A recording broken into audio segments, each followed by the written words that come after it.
Right, ಇವತ್ತು ಈ ಪ್ರಕರಣದ A1 ಮೇಡಮ್ ಪವಿತ್ರ ಗೌಡ ಇವರ ನಿವಾಸದಲ್ಲಿ ಸ್ಪಾಟ್ ಮಹಜರನ್ನ ಮಾಡುವ ಸಲುವಾಗಿ ಪೊಲೀಸರು ಆಕೆಯನ್ನ ಕೂಡ ನಿವಾಸಕ್ಕೆ ಕರ್ಕೊಂಡು ಬಂದಿದ್ರು. ಸಾಮಾನ್ಯವಾಗಿ ಇಂಥ ಒಂದು ಗಂಭೀರ ಆರೋಪದಲ್ಲಿ ಯಾರೇ ಸಿಕ್ಕಾಕೊಂಡ ಸಂದರ್ಭದಲ್ಲಾದರೂ ಕೂಡ ಇನ್ ಕೇಸ್ ತಪ್ಪು ಮಾಡಿದವರಾದ್ರೆ ಪಶ್ಚಾತ್ತಾಪ, ಪಾಪ ಪ್ರಜ್ಞೆಯ ಒಂದಷ್ಟು ಲವಲೇಶಗಳು ಮುಖದಲ್ಲಿ ಕಾಣುತ್ತೆ.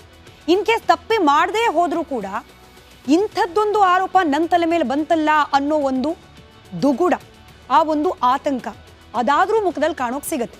ಆದರೆ ಪವಿತ್ರ ಗೌಡ ಅವರ ಮುಖವನ್ನು ಎಷ್ಟೇ ಝೂಮ್ ಹಾಕಿ ನೋಡಿದ್ರೂ ಕೂಡ ಪಶ್ಚಾತ್ತಾಪ, ಪಾಪ ಪ್ರಜ್ಞೆ, ಭಯ, ಆತಂಕ, ಗೊಂದಲ ಇದು ಯಾವುದೇ ಭಾವನೆಗಳು ಕಾಣ್ತಾ ಇರಲಿಲ್ಲ. ಕಾಣಿಸಿದ್ದು ಮುಗುಳ್ನಗೆ, ಲಿಪ್ಸ್ಟಿಕ್ ಹಚ್ಚಿದ್ದ ಆ ತುಟಿಗಳ ಅಂಚಿನಲ್ಲಿ ಕಿರುನಗೆ.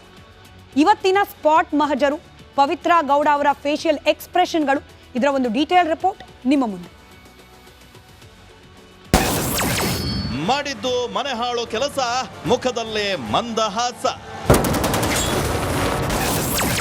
ನಿನ್ನೆ ಕಣ್ಣೀರು, ಇವತ್ತು ಪವಿತ್ರ ಮುಖದಲ್ಲೇ ನಗು. ಲಿಪ್ಸ್ಟಿಕ್ ಹಾಕಿಕೊಂಡು ಕಿಲ್ಲರ್ ಲೇಡಿ ಫೋರ್ಸ್.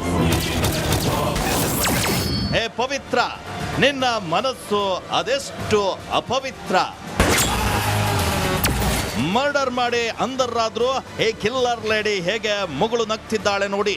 ಚಿತ್ರದುರ್ಗದಲ್ಲಿ ರೇಣುಕಾ ಸ್ವಾಮಿ ಕುಟುಂಬ ಕಣ್ಣೀರನ್ನ ಹಾಕ್ತಾ ಇದ್ರೆ ದಚ್ಚು ಪ್ರೇಯಸಿ ಪವಿತ್ರ ಹೇಗೆ ಸಂತೋಷವಾಗಿದ್ದಾಳೆ ನೋಡಿ.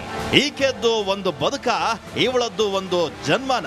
ಅವತ್ತು ಹತ್ಯೆ ನಡೆದ ದಿನ ಪಟ್ಟಣಗೆರೆ ಶೆಡ್ಗೆ ದಚ್ಚು ಪ್ರೇಯಸಿ ಪವಿತ್ರ ಗೌಡ ಎಂಟ್ರಿ ಕೊಟ್ಟಿದ್ದು. ಪವಿತ್ರ ಗೌಡಳನ್ನ ನೋಡಿದ ಕೂಡಲೇ ರೇಣುಕಾ ಸ್ವಾಮಿ ಕಾಲಿಗೆ ಬಿದ್ದು ಕ್ಷಮೆ ಕೇಳಿದ್ನಂತೆ. ಕಾಲಿಗೆ ಬಿದ್ರು. ನಡಿ, ಈಗ ಶುರು ಮಾಡೋಣ. ಕೇಸರಿಯಿಂದ ಮನೋಲ್ಲಾಸ, ಮನಸ್ಸು ಮತ್ತೇರಿ ಕುಣಿದಾಡಿದೆ ನೋಡು, ಮನಸ್ಸು ಮತ್ತೇರಿ ಕುಣಿದಾಡಿದೆ ನೋಡು. ಕ್ಷಣ ಕ್ಷಣವೂ ಆಚರಿಸಿ ಕೇಸರಿ ಹಬ್ಬ. ವಿಮಲ್ ಬಾಯಲ್ಲಿ ಹೇಳಿ ಕೇಸರಿ. ಪವಿತ್ರ ಗೌಡ ರೇಣುಕಾ ಸ್ವಾಮಿಗೆ ಚಪ್ಪಲಿಯಲ್ಲಿ ಹೊಡೆದಿದ್ಲನ್. ಇದೆಲ್ಲ ಪೊಲೀಸ್ ತನಿಖೆಯಲ್ಲಿ ಬಟಾಬಯಲಾಗಿದೆ. ಇದೇ ಕಾರಣಕ್ಕೆ ಇವತ್ತು ಪೊಲೀಸರು ಪವಿತ್ರ ಮನೆಯಲ್ಲಿ ತಲಾಶ್ ಮಾಡಿದ್ರು. ಬೆಂಗಳೂರಿನ RR ನಗರದಲ್ಲಿರೋ ಪವಿತ್ರ ಗೌಡ ಮನೆಯಲ್ಲಿ ಪೊಲೀಸರು ಮಹಜರು ಮಾಡಿದ್ರು. ಪವಿತ್ರ ಜೊತೆ ಆಕೆ ಮನೆಯಲ್ಲೇ ಕಾರನ್ನ ತೊಳಿತಾ ಇದ್ದ A3 ಪವನ್ ಕರೆದೊಯ್ದು ತಲಾಶ್ ಮಾಡಿದ್ರು. ಒಂದಲ್ಲ ಎರಡಲ್ಲ, ಸತತ 3 ಗಂಟೆಗಳ ಕಾಲ ಪವಿತ್ರ ಮನೆಯನ್ನ ಜಾಲಾಡಿದ್ರು. ಪವಿತ್ರ ದುಪ್ಪಟ್ಟ, ಬಟ್ಟೆ, ಚಪ್ಪಲಿಯನ್ನ ಪ್ರಮುಖ ಸಾಕ್ಷ್ಯವಾಗಿ ಸೀಸ್ ಮಾಡಿದ್ರು. ಮಹಜರ್ ಬಳಿಕ ಮನೆಯಿಂದ ಹೊರಬಂದ ಕೊಲೆ ಆರೋಪಿ ಪವಿತ್ರ ತಾನೇನೋ ದೊಡ್ಡ ಸಾಧನೆ ಮಾಡಿದವಳಂತೆ ಮುಗುಳ್ನಗೆಯನ್ನ ಬೀರಿದ್ಲು. ಮನೆ ಹಾಳು ಕೆಲಸ ಮಾಡಿದ್ರು ನಾಚಿಕೆ ಇಲ್ಲದೆ ನಗು ನಗುತ್ತಾ ಹೊರಬಂದು. ದರ್ಶನ್, ಪಟಾಲಂ, ಪವನ್ ಕೂಡ ಯಾವುದೇ ಪಶ್ಚಾತ್ತಾಪ ಇಲ್ಲದೆ ಮನೆಯಿಂದ ಹೊರಬಂದ. ಮಾಡಿದ್ದು ಮರ್ಡರ್, ಕೊಟ್ಟದ್ದು ಚಿತ್ರ ಹಿಂಸೆ, ಹರಿದಿದ್ದು ರೇಣುಕಾ ಸ್ವಾಮಿಯ ನೆತ್ತರು. ಆದ್ರೆ ಪವಿತ್ರ ಗೌಡ ಮುಖದಲ್ಲಿ ಹರಿತಾ ಇರೋದು ಮಾತ್ರ ಅಪವಿತ್ರ ನಗು. Bureau report, republic Kannada.